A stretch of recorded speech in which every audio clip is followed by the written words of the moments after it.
Hello बच्चों, क्या हाल चाल। उम्मीद करता हूं आप सब लोग बढ़िया होंगे। बच्चों, आज की क्लास में अपन चैप्टर नंबर 1 वास्तविक संख्याएं उसके सभी के सभी एग्जाम्पल्स एक ही लेक्चर में कवर करने वाले हैं। अगर बच्चों आपने पहले कॉन्सेप्चुअल जो आपने लेक्चर थे वो अगर नहीं देखे हैं लेक्चर नंबर 1 से लगाकर 4 तक, तो पहले उनको आप बच्चों कॉन्सेप्ट क्लियर करने के लिए उन लेक्चर्स को जरूर देखें, फिर आप बच्चों यहां पर पहुंचे। तो सबसे पहले बच्चों आज अपन एग्जाम्पल नंबर 1 देखते हैं। तो अपना एग्जाम्पल नंबर 1 क्या कह रहा है कि संख्याओं 4 की घात n पर विचार कीजिए। जहां n एक प्राकृत संख्या है, जांच कीजिए कि क्या n का कोई ऐसा मान है जिसके लिए 4 की घात n अंक शून्य पर समाप्त होता है। यह बात अपने को प्रूफ करनी है। तो बच्चों देखो, इस बात को कैसे अपन सिद्ध करेंगे कि ये ऐसी होती है या नहीं होती। अब देखो, नॉर्मली कोई भी नंबर होता है, जैसे लेट मैं एक एग्जांपल से इस बात को आपको समझाने की कोशिश करता हूं। जैसे आपने देखा बच्चों, आपके पास में कोई एनीथिंग नंबर लिया, मैंने लिया 50, तो 50 को लूंगा मैं 50 को 25 गुणा 2, तो 2 गुणा 5 गुणा 5 आएगा। ठीक है, तो अपने पास में इसके गुणनखंड में कितना आ रहा है, 2 भी आ रहा है और 5 भी आ रहा है। अगर बच्चों इसकी घात होती n, तो इस पूरे की भी घात कितनी होती n। तो अब यहां से देखें तो 2 की घात n गुणा 5 की घात n और 5 की घात n होती। अर्थात मैं ये कहूं कि ये अंक शून्य पर समाप्त हो रही थी संख्या भाई, ये पूरी की पूरी। और अगर ये शून्य पर समाप्त हो रही है तो इसमें 2 की घात n भी उपस्थित है, 2 की घात 5 भी क्या है, 5 की घात n भी उपस्थित है। तो यहां पर ये दोनों उपस्थित है। ठीक है भाई। ऐसे ही एक सर और एग्जांपल लो। जैसे मैंने लेट कोई ऐसा ले लिया, जैसे आपको 10 ले लिया अपन ने, तो 10 की घात अगर n करूं तो इसको मैं क्या लिख सकता हूं, 2 गुणा 5 और उसकी घात n। और यहां पर दे रखा है स्पष्ट, तो n एक क्या है, प्राकृत संख्या है। जब n एक प्राकृत संख्या है तो आपके पास में 2 की घात n गुणा 5 की घात n लिख सकते हैं। प्राकृत संख्या हुआ मतलब n की घात n का मतलब 1 2 3 ऐसा कुछ हो सकता है। अर्थात वहां पर 2 और 5 की अगर n का मान 1 होता तो कम से कम 1 2 और 1 5 उपस्थित होना चाहिए, तभी तो वो क्या होगी, अंक शून्य पर समाप्त होगी, वरना नहीं होगी। अब ऐसा क्यों सर, कम से कम 1 और 2 दोनों उपस्थित क्यों होने चाहिए, क्यों होने चाहिए? क्योंकि बच्चों जब अपन 10 की अभाज्य गुणनखंड की तरफ देखें तो 10 को अपन क्या लिखते हैं, 2 की घात 1 गुणा 5 की घात 1। अब इसके ऊपर घातें और बढ़ेगी तो नंबर बढ़ता जाएगा, परंतु पीछे तो उसके साथ में 10 तो रहेगा। ठीक है, तो इसलिए अपन कहेंगे कम से कम एक रूप उसमें 2 की घात n भी दिखना चाहिए, 5 की घात n भी दिखना चाहिए, ऐसा कुछ होना चाहिए। क्या इसमें संख्या में ऐसा है या नहीं है, ये अपने को देखना है। तो चलो बच्चों इसमें अपन देखते हैं। तो सबसे पहले आपके पास में जो संख्या दे रखी है 4 की घात n, इसको अपन क्या लिखेंगे बच्चों, 2 गुणा 2 ऐसे लिख सकते हैं 4 को, और उसकी घात कितनी है n। तो 2 गुणा 2 को क्या लिख दो, 2 की घात 2 और उसकी घात कितनी हो जाएगी n, और बराबर 2 की घात कितनी हो गई 2n। अब बच्चों यहां से अपन आगे देखें तो यहां पर अपन ने देखा कि रूप तो कैसा आना चाहिए था, 2 की घात n और 5 की घात n भी आना चाहिए था, परंतु 5 की घात n यहां पर उपस्थित नहीं है। और जब उपस्थित नहीं है तो ये 0 पर कभी समाप्त नहीं होगी, अगर उपस्थित होती तो ये 0 पर समाप्त होती। तो अब बच्चों इस बात को अपन ऐसे लिखेंगे कि यहां ऐसे नोट कर लेते हैं, यहां 4 की घात n के गुणनखंड किए अपन ने, गुणनखंड में 5 की घात n। अब देखो 5 n का मान 1 भी हो सकता है, 2 भी हो सकता है, कुछ भी हो सकता है। वहां पर n अपने पास में एक क्या दे रखी है बच्चों, प्राकृत संख्या दे रखी है। 5 की घात n अनुपस्थित है या उपस्थित नहीं है, उपस्थित नहीं है। ठीक है भाई। और जब ये 5 की घात n उपस्थित नहीं है तो अपन इसलिए अपन क्या कह देंगे कि इस लिए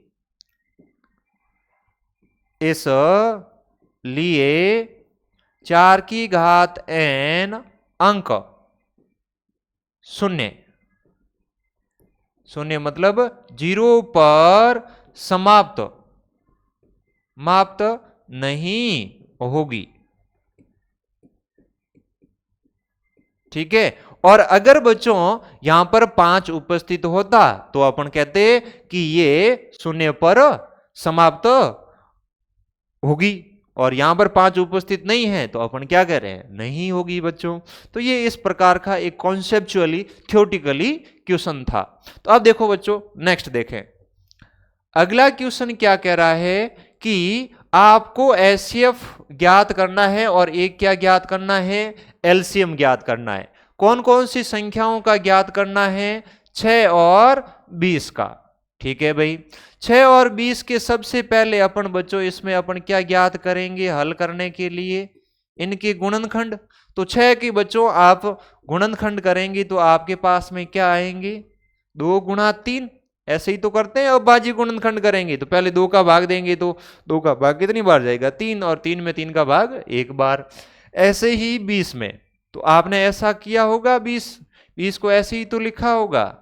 ऐसे देखो 2 का भाग दिया होगा इसमें 10 बार, 2 का भाग 5 बार, 5 का भाग 1 बार। ऐसे ही 6 में बच्चों 2 का भाग 3 बार, 3 का भाग 1 बार।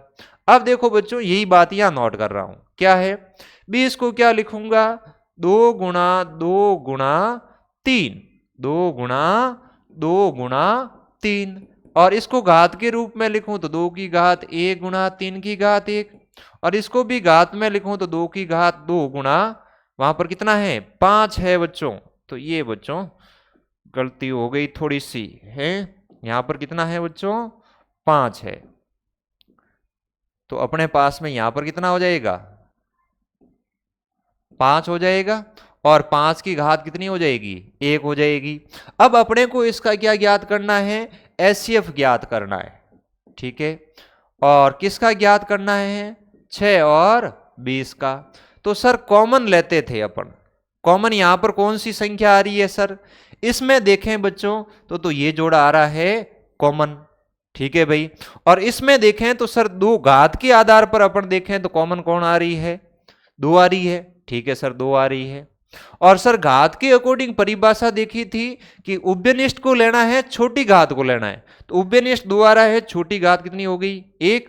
और ऐसे ही देखें तो बच्चों जो कॉमन में आ रहा है उनको अपन ऐसे जोड़े बनाते थे तो भी 2 आ रहा है, और घात के अकॉर्डिंग देखें तो भी कितना आ रहा है 2, तो अपना यहां से एचसीएफ कितना हो जाएगा 2 हो जाएगा। अब इसके बाद में देखें एलसीएम किसका बच्चों, 6 और 20 का। तो बच्चों घात के अकॉर्डिंग चले, सबको लेना है, तो मतलब 2 को भी लेना है, 3 को भी लेना है, 5 को भी लेना है। सर इनकी घातें बड़ी बड़ी लेनी है, तो 2 की घात यहां पर तो 1 है, यहां पर कितनी है 2, तो बड़ी 2 हो जाएगी। 3 की घात यहां पर कितनी है 1, यहां नहीं है तो 3 की घात कितनी होगी बच्चों 0 होगी, तो 3 की घात बड़ी कितनी हो जाएगी 1 हो जाएगी, तो 3 की घात 1। अब बच्चों यहां से देखें, यहां पर 5 की घात 1 ऊपर नहीं है तो 5 की घात कितनी होगी 0, दैट्स मीन्स किसी भी संख्या की घात 0 होती है उसका मान 1 होता है, और 1 को गुणा करते हैं तो भाई, तो 5 की घात बड़ी कितनी हो जाएगी बच्चों 1 हो जाएगी। इसलिए बच्चों अपन ये 0 वाली बात है वो नोट नहीं करते हैं तो भी चल जाता है, ऐसे इस बात को नोट नहीं करें तो भी चल जाएगा। अब क्यों चलेगा सर, तो वो ऐसे ही अपन एज्यूम कर लेंगे कि यहां पर बच्चों नहीं है तो 3 की घात 0 है, यहां नहीं है तो 5 की घात 0 है। अब इसको सॉल्व करना है तो 4 गुणा कितना हो जाएगा 15, और 1500 के कितना होता है बच्चों 60, और यही अपने पास में इसका क्या होगा आंसर।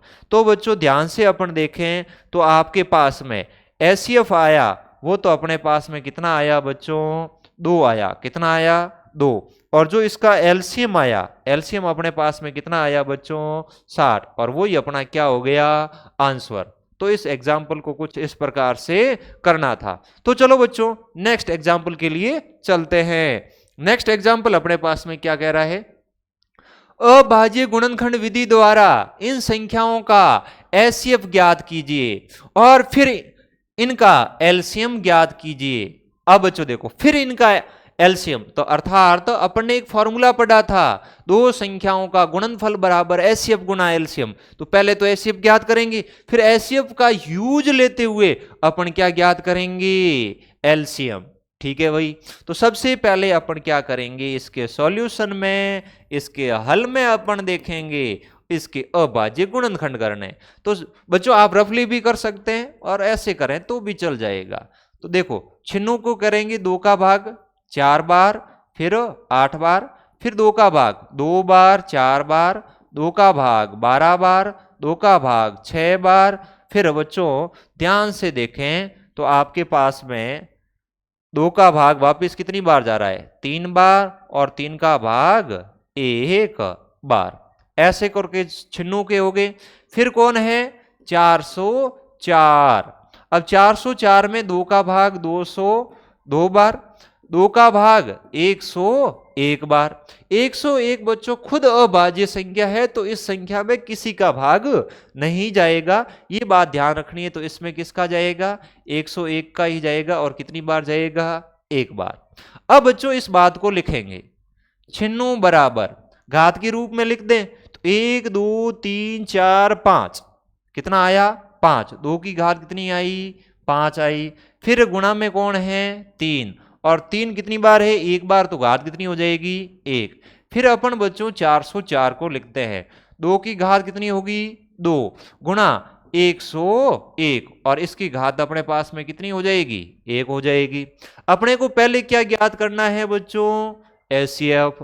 तो एचसीएफ के लिए अपने को पता है, अपन ने पढ़ रखा है कि सर कॉमन को लेना है, और कॉमन को लेना है तो किसको लेंगे, 2 को। छोटी घात, ऊपर तो सर 5 है, नीचे 2 है, तो छोटी घात कितनी हो जाएगी, 2। तो इसका एचसीएफ कितना आ गया, 4।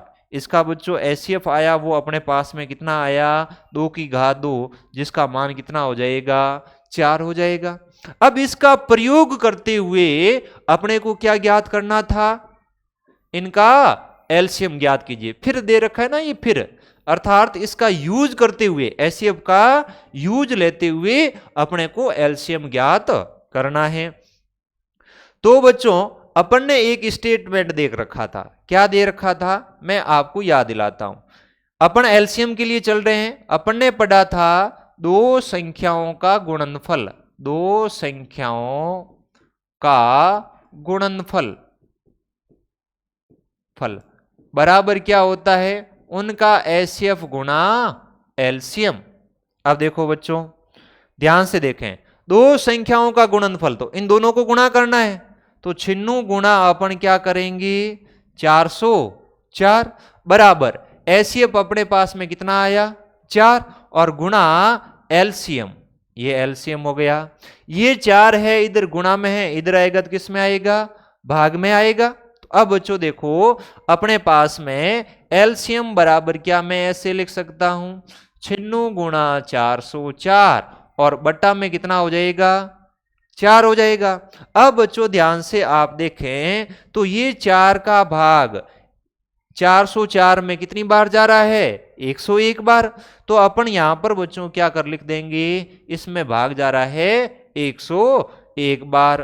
तो बच्चों आगे नेक्स्ट देखें तो आपके पास में इस बात को अपन ने कुछ इस प्रकार से नोट कर लेते हैं। तो एलसीएम बराबर आपके पास में कितना है, छिन्नू गुणा 101 रह गया भाई, 4 का भाग चला गया 404 में 101 बार। अब इसको गुणा करेंगे तो आपके पास में एलसीएम अपन ज्ञात कर रहे हैं, किसका ज्ञात कर रहे हैं, छिन्नू और 404 का। तो इनको गुणा करेंगे तो 1 गुणा छिन्नू करेंगे तो छिन्नू ही रहेगा, हासिल 9, 0 छिन्नू हो जाएगा, और फिर 1 को वापस छिन्नू से करेंगे तो वापस छिन्नू आ जाएगा, तो 96, तो 9600 छिन्नू आ गया। तो अपने पास में यहां पर ओवरऑल लास्ट में रिजल्ट देखें, एलसीएम अपन ज्ञात कर रहे थे छिन्नू और 404 का, तो वो अपने पास में बच्चों कितना आया, छिन्नू छिन्नू, मतलब 9600 छिन्नू आया। अब इसको देखो बच्चों, इसको अपन कोष्टक में क्या कर लेते हैं, बंद, और यही बच्चों अपना फाइनल क्या है बच्चों, आंसर है। एक तो आंसर ये आया और एक ये आया। तो इस प्रकार से अपने को यहां पर क्या देखना था, एलसीएम एचसीएफ ज्ञात करके और इस रिजल्ट का यूज लेते हुए, इस रिजल्ट का क्या यूज लेते हुए अपने को एलसीएम ज्ञात करना था। चलो बच्चों नेक्स्ट एग्जाम्पल पर जाते हैं। नेक्स्ट एग्जाम्पल क्या कह रहा है, संख्या 6 72 72 120 120 का अभाज्य गुणनखंड विधि द्वारा एचसीएफ और एलसीएम ज्ञात कीजिए। ये क्वेश्चन है। चलो बच्चों इसको अपन हल करते हैं। अब इसको अपन हल करें तो आपके पास में क्या आएगा ये देखना है। अब यहां पर अपन देखें बच्चों तो आपके पास में क्या हो रहा है, 6 के गुणनखंड करने हैं। तो अपन बच्चों 6 के कर लो भाई, लो 6 में 2 का भाग 3 बार, 3 में 3 का भाग 1 बार। 72 में 2 का भाग 3 बार 6 बार, फिर 2 का भाग 1 बार 8 बार, फिर बच्चों 2 का भाग 9 बार, फिर 3 का भाग 3 बार, फिर 3 में 3 का भाग 1 बार। ऐसे ही बच्चों आप करेंगे 120 के अभाज्य गुणनखंड। 2 का भाग बच्चों 60 बार, 2 का भाग कितनी बार 30 बार, 2 का भाग कितनी बार 15 बार, 3 का भाग 5 बार, 5 का भाग 1 बार। ये कुछ हो गया। फिर अपन ने 6 को लिखा 2 गुणा 3 घात के रूप में लिख दिया, तो घातें इनकी कितनी हो जाएगी 1 1। 72 को अपन बच्चों कैसे लिख सकते हैं, 2 की घात 3 गुणा 3 की घात 2। और 120 120 को अपन कैसे लिखेंगे, 2 की घात 3 गुणा 3 की घात 1 गुणा 5 की घात 1। तो ऐसे करके अपन ने अभाज्य गुणनखंडों को घात के रूप में व्यवस्थित कर दिया। अब अपने को क्या करना है, इनका एचसीएफ ज्ञात करना है। तो बच्चों एचसीएफ अपन किन किन का ज्ञात कर रहे हैं, 6 का कर रहे हैं, 72 का कर रहे हैं और 120 का कर रहे हैं। ओके भाई। अब यहां से देखें बच्चों उभयनिष्ठ कॉमन कौन है उसको देखना है। 2 है 2 है 2 है, 3 है 3 है 3 है, तो एक तो सर 2 है 1 3 है, 5 इधर है पर तो ऊपर दोनों में नहीं है। अगर ऊपर है तो किसके रूप में है, उसकी घात 0 के रूप में है। छोटी घात को लेना है तो 2 की घात 1, यहां पर 3 यहां पर 3, तो छोटी घात कितनी हो जाएगी 1 हो जाएगी। और यहां पर 3 की घात 1 2 और 1, तो छोटी कितनी हो गई 1, तो 2 की घात 1 मतलब 2, 3 की घात 1 मतलब 3, तो 2 गुणा 3 करेंगे तो अपने पास में कितना हो जाएगा 6 हो जाएगा। तो ये अपना जो 6 आया है यही अपना क्या है रे, यही अपना एचसीएफ है, यही अपने को ज्ञात करना था।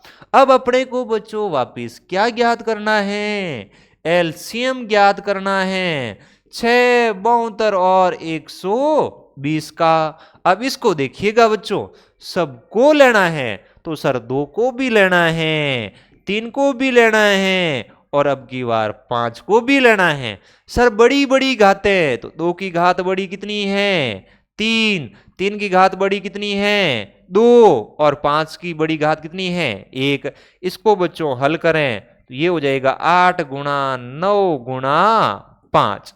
अब देखो बच्चों 8 गुणा आप 9 करेंगे तो कितना हो जाएगा बच्चों 72, और गुणा 5 करना है तो 10 और 1 35 और 1 36। तो अपने पास में बच्चों ओवरऑल आंसर आया वो कितना आया 360। वो अपने पास में क्या आया है एलसीएम आया है किसका 6 72 और 120। अब ये अपने पास में क्या हो जाएगा आंसर हो जाएगा, एलसीएम हो जाएगा इन 3 संख्याओं का। ये बात आपको ध्यान रखनी है। तो ऐसे करके ये इसका फाइनलाइज आंसर हो गया। ये एचसीएफ यहां ज्ञात कर लिया, एलसीएम यहां ज्ञात कर लिया। तो बच्चों ऐसे कुछ करके इस एग्जाम्पल को आपको करना था।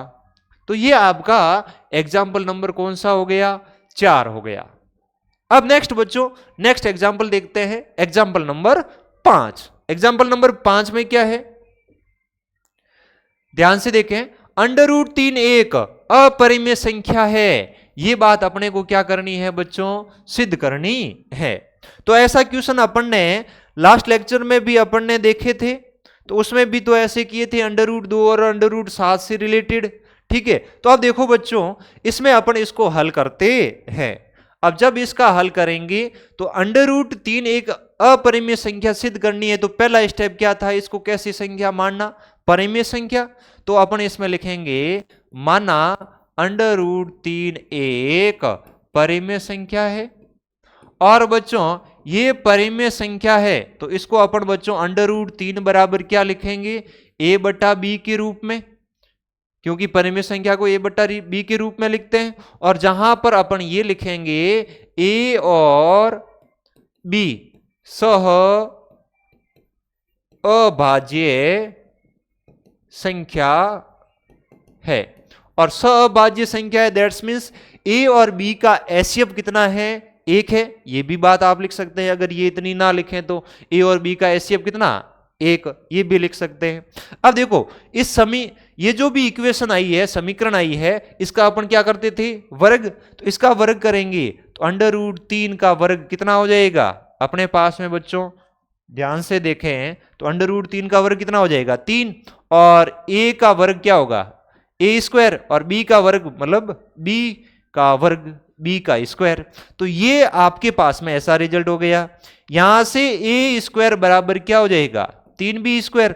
ये 3 इधर गुणा में इधर आएगा तो किस में आएगा बच्चों, भाग में आएगा, और इसको समीकरण दे देता हूं मैं 1। अब जब ये भाग में आएगा इधर बच्चों, तो a² है वो किससे विभाजित हो रहा है, 3 से, और क्या आ रहा है अपने पास में, b²। तो अपन यहां पर ये एक स्टेटमेंट लिख देंगे कि यहां a² 3 से विभाजित है, तो a 3 से b विभाजित होगा। ये बात अपन ने यहां नोट कर ली, क्या की कि a² में 3 का भाग जा रहा है, तो a में भी 3 का भाग जाएगा। ये अपन ने एक थ्योरम पढ़ी थी। अब नेक्स्ट बच्चों आगे देखें तो आपके पास में बच्चों नेक्स्ट क्या हो जाएगा, अब जब आपके a में 3 का भाग जा रहा है, तो सर भाग कितनी बार जाएगा, सर कोई ना कोई तो पूर्णांक आएगी। जब a 3 से विभाजित हो रहा है तो भागफल कुछ ना कुछ आएगा, तो उसको अपन क्या मान रहे हैं, c, और यहां पर लिख देते हैं c कोई पूर्णांक है। अब यहां पर अपन आगे बढ़े बच्चों, जब a 3 से विभाजित बराबर c आ रहा है, अब इसका क्या करते थे अपन, स्क्वायर करते थे। तो अब इसको स्क्वायर करेंगे तो आपके पास में क्या होगा, a²/9 इज इक्वल टू क्या हो जाएगा, c²। अब a² की जगह क्या करते थे, a का मान रखते थे समीकरण 1 से। तो यहां पर आप लिखना चाहो तो लिख लो वर्ग करने पर, और ये वर्ग करने पर आ गया। a² की जगह कितना हो गया, 3b² बट्टा कितना हो गया बच्चों, 9, यहां पर 9 था, तो बराबर क्या हो जाएगा, c²। अब इसमें बच्चों आप ध्यान से देखें तो अपने कौन सी समीकरण से आया, समीकरण 1 से, ये रिजल्ट अपने पास में आ गया। अब ध्यान से अपन देखें बच्चों, इसमें 3 का भाग 9 में कितनी बार जा रहा है बच्चों, 3 बार जा रहा है। कितनी बार जा रहा है, 3 बार। तो अपने पास में b² बटा 3 बराबर क्या आया, c²। तो अब देखो बच्चों ये रिजल्ट आ गया, और इसको अपन समीकरण दे देते हैं 2। तो ये नीचे मैं बात नोट करता हूं, वो ध्यान रखना, नीचे क्या नोट करता हूं वो ध्यान रखना, वही सेम। b² किससे विभाजित हो रहा है, 3 से हो रहा है, तो वो बात मैं यहां लिख रहा हूं। ठीक है, यहां b² 3 से विभाजित ये तो है, तो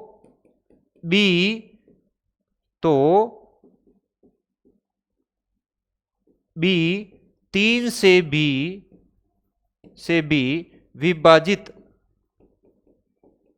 विभाजित होगा।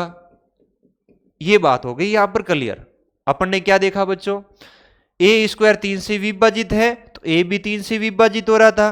तो यहां पर ओवरऑल रिजल्ट देखें कि सर यहां पर हो क्या रहा है, एक्चुअल में a भी 3 से विभाजित हो रहा है, और बी भी 3 से क्या हो रहा है, विभाजित हो रहा है। परंतु ए और बी सभाज्य संख्या थी, अर्थात उनका एचसीएफ 1 था और एचसीएफ 1 था, तो ए और बी में केवल और केवल एक का ही भाग जाना चाहिए था। तो उस बात को अपन ने क्या कर दी, गलत साबित कर दी। तो इस बात का यहां पर दोनों जगह क्या हो रहा है, विरोधाभास। यहां पर तो ये बात कह रही है कि केवल एक का भाग जाना चाहिए, और ये बात कह रही है कि सर एक का नहीं 3 का भी भाग जाएगा। तो यहां पर कॉन्ट्राडिक्शन हो रहा है, और यहां पर कॉन्ट्राडिक्शन हो रहा है तो अपन ने जो भी माना था, आपने जो भी कल्पना की थी, ये वाली कल्पना क्या हो गई, गलत हो गई। और जब बच्चों ये वाली गलत हुई तो अपन क्या कह देंगे कि ये क्या है, एक अपरिमेय संख्या है। तो अब बच्चों इसके आगे की लैंग्वेज, अब लैंग्वेज देखें बच्चों, कुछ इस प्रकार से अपन लिखते हैं। अब देखो बच्चों ध्यान से लैंग्वेज में, यहां ए और समीकरण 1 और बी 2 में देखें तो ए और बी का उभयनिष्ठ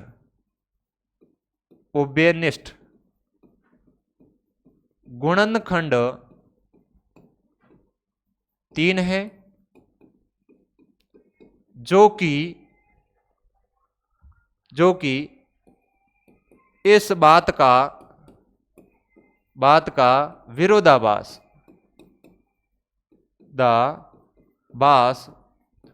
उत्पन्न कर रहा है कि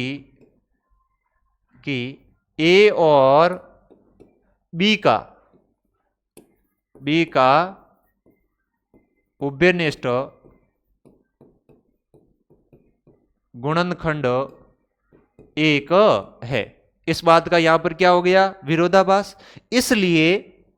इसलिए अपनी क्या परिकल्पना गलत है कि, इसलिए हमारी परिकल्पना गलत है कि √3 एक कल्पना कैसी की थी, कैसी मानी थी, परिमेय। तो √3 एक परिमेय संख्या है, परिमेय संख्या है। तो ये अपने पास में यहां पर क्या हो गई, गलत हो गई। और जब ये गलत हो गई तो इसलिए अपन क्या कह देंगे, अतः √3 एक अपरिमेय संख्या है, अपरिमेय संख्या है। ये बात अपने यहां पर क्या हो गई, सिद्ध हो गई। तो बच्चों इस एग्जाम्पल को कुछ इस लिहाज से लेना था। तो पहले अपने बच्चों कुछ नहीं, परिमेय मानना था, वर्ग करने पर a² 3 से विभाजित हो रहा था। फिर अपने पास में b है, b² है, वो 3 से विभाजित हो रहा था, दैट्स मीन्स a भी 3 से, b भी 3 से। और तो अपन क्या कह रहे थे, अभाज्य गुणनखंड कॉमन 1 था, एचसीएफ a और b का 1, और वो कितना रहा है, 3। तो इस बात का यहां पर क्या हो गया, विरोधाभास उत्पन्न। इसलिए हमने जो भी माना वो क्या हो गया, गलत। और गलत हुआ तो ये बात क्या हो जाएगी, सिद्ध हो जाएगी। तो ऐसे बच्चों इस सवाल को करना था। तो नेक्स्ट बच्चों, नेक्स्ट एग्जाम्पल पर देखें तो नेक्स्ट एग्जाम्पल अपने पास में क्या है कि दर्शाइए कि 5 - √3 एक परिमेय संख्या है। टाइप नंबर 2 वाला क्वेश्चन है। लास्ट वाला एग्जाम्पल था वो टाइप नंबर 1 में था, तो ये टाइप नंबर 2 का है। तो अब बच्चों देखो इसको कैसे हल करेंगे। तो पहले तो ये जो भी दे रखा है इसको अपन कैसा मान लेते हैं बच्चों, परिमेय संख्या। तो माना 5 - √3 एक परिमेय संख्या है, परिमेय संख्या है, ये अपन ने मान ली। और ये बच्चों परिमेय संख्या है तो अपन इस संख्या को किसके बराबर लिखेंगे बच्चों, a/b के बराबर। और यहां पर बच्चों a और b होगी वो आपके पास में कैसी हो जाएगी, सहभाज्य संख्या। a और b सह अभाज्य संख्या है। ठीक है भाई, तो a और b सहभाज्य संख्या हो गई। अब अगला अपना टारगेट क्या था कि जो भी संख्याएं हैं उनको अंडर रूट वाली को एक तरफ और बाकी वाली को एक तरफ। तो जैसे ही अपन इसको करेंगे तो आपके पास में बच्चों -√3 बराबर क्या हो जाएगा, a/b। 5 इधर प्लस की है तो इधर जाएगी तो किस में जाएगी, माइनस में। तो माइनस की कितनी हो जाएगी, 5। लघुत्तम समावर्त्य लेंगे तो माइनस का √3 बराबर a माइनस b मल्टीप्लाई होगा, तो 5b अपॉन में क्या हो जाएगा b। अब माइनस है तो इस माइनस को गुणा कर लो, तो √3 बराबर माइनस का, ये तो हो जाएगा माइनस का, ये किसका हो जाएगा प्लस का, तो माइनस का a प्लस का 5b अपॉन में क्या हो गया b। तो यहां पर ये कुछ इस प्रकार से रिजल्ट आया। तो ये जो रिजल्ट आ रहा है इसमें क्या हो रहा है बच्चों, ध्यान से देखें। तो इसको अपन ध्यान से जब देखते हैं तो यहां पर ये बात हो रही है, इधर तो कैसी है अपरिमेय, ये कैसी है अपरिमेय संख्या है, और इधर वाली संख्या है वो कैसी संख्या है बच्चों, परिमेय संख्या है। कैसी है रे, परिमेय संख्या है। क्या मुझे बताओ यहां पर परिमेय संख्या और अपरिमेय संख्या आपस में क्या बराबर हो सकती है? नहीं हो सकती, ये आपस में कभी भी बराबर नहीं हो सकती। इस बात का अपने को पता है। जो परिमेय नहीं होती वही तो अपन ने क्या पढ़ी थी, अपरिमेय पढ़ी थी भाई। ठीक है, तो ये आपस में बराबर नहीं हो सकती, तो यहां पर ये कथन क्या है, गलत है। तो इस बात को यहां पर अपन नोट कर लेंगे कि यहां यह कथन गलत है। इसलिए हमारी परिकल्पना गलत है कि कल्पना क्या की थी, 5 माइनस √3 एक परिमेय संख्या है, परिमेय संख्या है। ये अपने पास में कल्पना की थी, जो हो गई क्या, गलत हो गई। और ये जो गलत हो गई तो अपन बच्चों यहां पर क्या कहेंगे, अतः जो दे रखी थी 5 माइनस √3 एक अपरिमेय संख्या है। बस ऐसे करके आपको इस बात को क्या करना है, नोट करना है। तो देखो बच्चों, नॉर्मली इस सवाल में कुछ नहीं था, टाइप नंबर 2 का था, और अंडर को एक तरफ बाकी वाली को एक तरफ। तो अपन सॉल्व करेंगे तो परिमेय और अपरिमेय संख्या आपस में बराबर नहीं हो सकती, ये आपस में बराबर नहीं हो सकती, तो अपन ने जो भी माना था वो क्या हो गया, गलत हुआ। तो ये कैसी हो गई, उसके विपरीत गलत हुई परिमेय संख्या, तो विपरीत में क्या हो जाएगी, अपरिमेय संख्या। चलो बच्चों नेक्स्ट अपन एग्जाम्पल देखें। तो नेक्स्ट एग्जाम्पल है वो अपने पास में क्या है, ध्यान से देखिए बच्चों। ये वाली संख्या एक क्या है भाई, अपरिमेय संख्या है। ये बात अपने को सिद्ध करनी है। तो अब इसमें देखें बच्चों, इसको देखिएगा जी, हल करें अपन।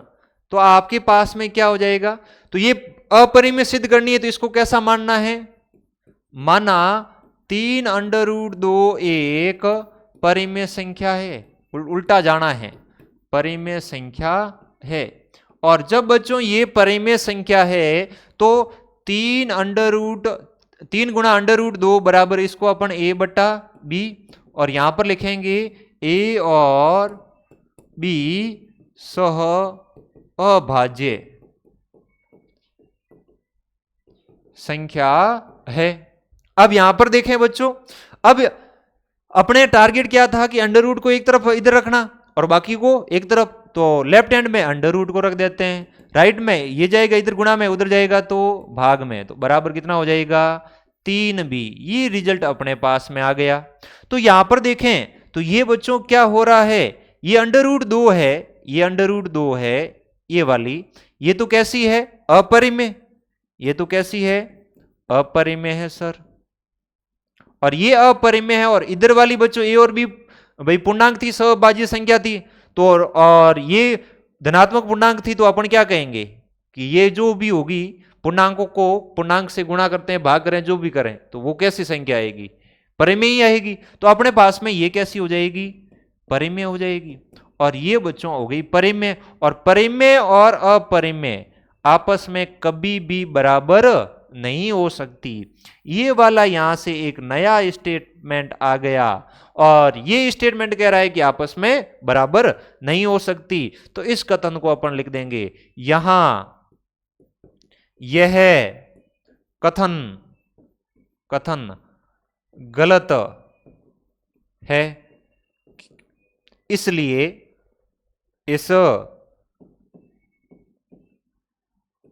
इसलिए हमारी परिकल्पना या कल्पना गलत है कि 3√2 एक परिमेय संख्या है। ये क्या हो गई?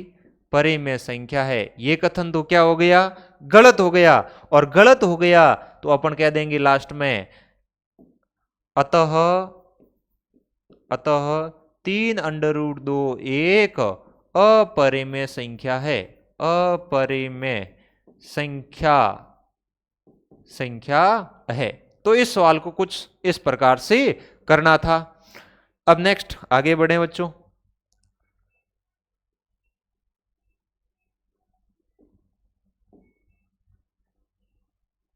तो बच्चों आज की क्लास यहीं समाप्त होती है बच्चों, ठीक है। और आप बच्चों इन एग्जाम्पल्स को दोबारा देखिएगा और कल अपन नई क्लास में नया कंटेंट पढ़ेंगे और जिसमें आपकी एक्सरसाइज प्रश्नावलियों में जो भी डाउट्स होंगे उनको अपन लेंगे। तो आज की क्लास यहीं समाप्त करते हैं। Thank you so much.